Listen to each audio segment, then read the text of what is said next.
امام حسن بصری رحمۃ اللہ تعالی علیہ آپ نے ارشاد فرمایا کہ آقا علیہ الصلوۃ والسلام کا فرمان ذیشان کہ المرء مع من احبا کہ یوم قیامت بندہ اسی کے ساتھ ہوگا جس کے ساتھ دنیا میں رہ کے محبت کرنے والا ہو۔ آپ نے فرمایا یہ آقا علیہ الصلوۃ والسلام کا فرمان تمہیں غلط فہمی میں نہ ڈال دے، یہ تمہیں مغالطے کا شکار نہ کر دے، جیسے کہ عوام آج کل اس مغالطے کا شکار ہیں کہ جس سے انسان محبت کرے اسی کے ساتھ اٹھایا جائے گا۔ میں اپنی بات نہیں کر رہا، امام حسن بصری کو کوٹ کر رہا ہوں۔ آپ ارشاد فرماتے ہیں کہ یہ حدیث تمہیں اسی وقت فائدہ دے سکتی ہے کہ جب تم نیک لوگوں سے محبت بھی کرو اور ان کے نقش قدم پہ بھی چلو، ان کی اتباع بھی کرو، ان جیسی زندگی گزارو، ان جیسی زندگی بسر کرنے والے ہو۔ کیا تم نہیں دیکھتے کہ یہود و نصارہ اپنے انبیاء سے کتنی محبت کرتے ہیں، اپنے لوگوں سے کتنا پیار کرتے، لیکن ان کی اتباع نہیں کرتے، ان کی پیروی نہیں کرتے؟ تو انہیں یہ محبت جو اتباع کے بغیر ہے، اطاعت کے بغیر ہے، جو عمل کے بغیر ہے، یہ کوئی فائدہ دینے والی نہیں ہے،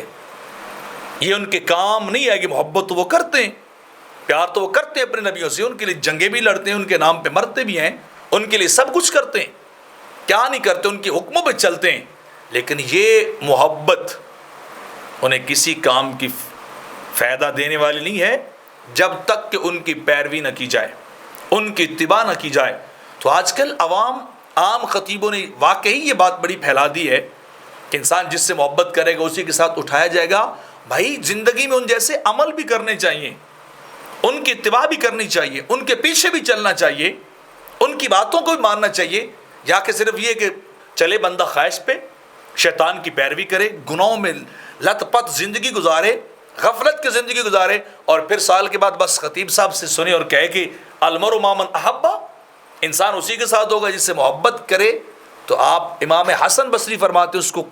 کچھ فائدہ نہیں ہوگا،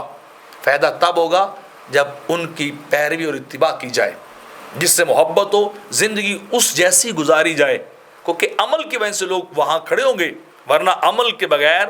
کسی طرح کا کسی کو فائدہ نہیں ہوگا۔ تو یہ غلط فہمی دل میں نہ رہے۔ امام حسن بصری فرماتے ہیں کہ بس حدیث پڑھی اور پھر اپنے لیے نجات کا سامان کر لیا، بلکہ عمل کرنا ہر انسان کے ذمہ لازم قرار دیا گیا ہے۔